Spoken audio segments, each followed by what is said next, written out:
Hi, y'all. My name is Shanique and I'm with Blavity. How are your hearts today? Oh man, my heart's Hearts great. are Shanique, you always come with these incredible. amazing questions. You remember? What's going on? Of course. Yeah. Oh, Got our first rodeo. What's yeah. happening? What's up? Yes, I'm so excited to be chatting with y'all again. And I finished Nemesis, so I have questions. Um, First and foremost, after finishing, I was thinking about some of my favorite literary nemesis, if you will. And one recurring theme with them is that they often share this personal, deep-rooted connection with the hero, almost to the point where they mirror their traits or act as their shadow. When it comes to this Netflix series, which one, between the both of y'all, which would you say is the hero and which is the nemesis? Or do you think that Coltrane and Stiles genuinely believe that they are the heroes in their story? And we can start with you, Matthew. Oh yeah, no, definitely the latter for me. I think these are two men who are, as much as the Jungian analysis that I might try to spring into, is saying that the shadow sides, like you're speaking about, Shanique, are so mirrored for them. I think my time, and maybe I'm too compromised, as a person.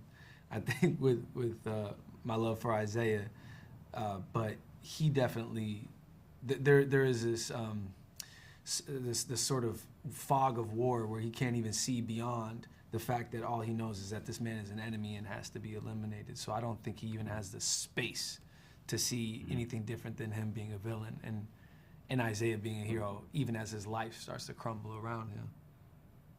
Yeah. And Yeah. how about for you, I would Owen? have to agree. I think they're everybody's the main character in their story.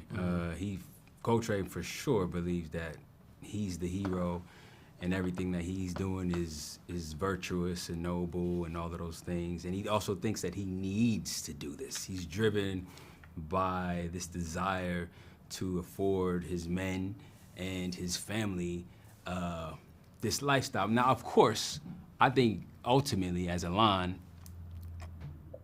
it just depends on who's good and who's bad. Depends on Who wakes up that day with that? yeah, who shows up that day, who's being asked, right? Yeah. And that's what this show is it's gonna test whether or not people can really say who's good and who's bad. And of course, there's moments where you have to decide this person was bad, this person was good. But it might be more like this: what you did was bad, what you did Rather than was who you good are, yeah. versus who you are. And we're gonna castigate you out of society. There has to be some level of control. Everything can't be chaos. So there's a good reason we do those things as human beings. We say that was bad. But this show sort of blurs those lines a little bit, and it's very fascinating to be able to play that. Yeah, yeah. And it was cool just seeing like I had a question about their fathers, but I'm limited on time, so I'm gonna go to this next one No. because Coltrane and Styles, they remain in this obsessive cognitive state throughout Nemesis with each other.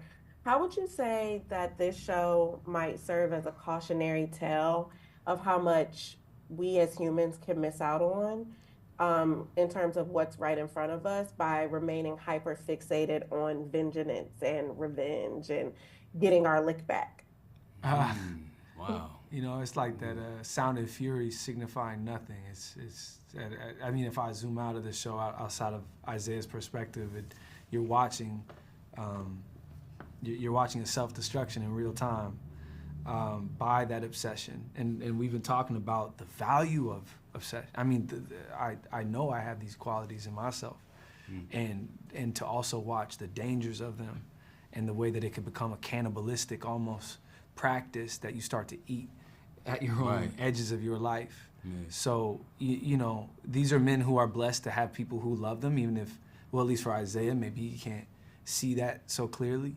But I think for all of us, we have to question sort of where that line is of enoughness. Like, okay, that's enough. Yeah. Yeah, because Yeah. that obsession can quickly become.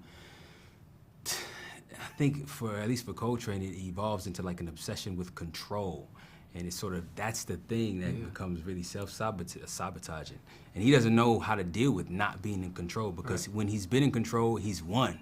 And just more and more confidence coming from the ability to, like when you win, it's like, oh yeah, I become more and more unstoppable every time. And what happens when you have no more tail left to eat. Right. Yeah. Because these are two men who know how to make war. I just don't think they know how to make peace. Yeah. Oh, that's so good. And Elon, thank you so much for teaching me what TV off means. Like I was Wait, watching what and I heard happened? that what TV off means. Oh, Like okay. turn this TV Oh, off. yeah. I was like, I've been singing and dancing to that song, and I was like, that's what that. Well, there's a Shout out to little, Kendrick. yeah, I a don't know little if meaning that's here what he that meant, but Coltrane I was Wilder. like, oh, okay. Yeah, that was funny to like discover. But thank y'all so much, and I had such a fun, crazy while with y'all on the show. Ah, Appreciate you thank you. joining us. Appreciate Yeah. it.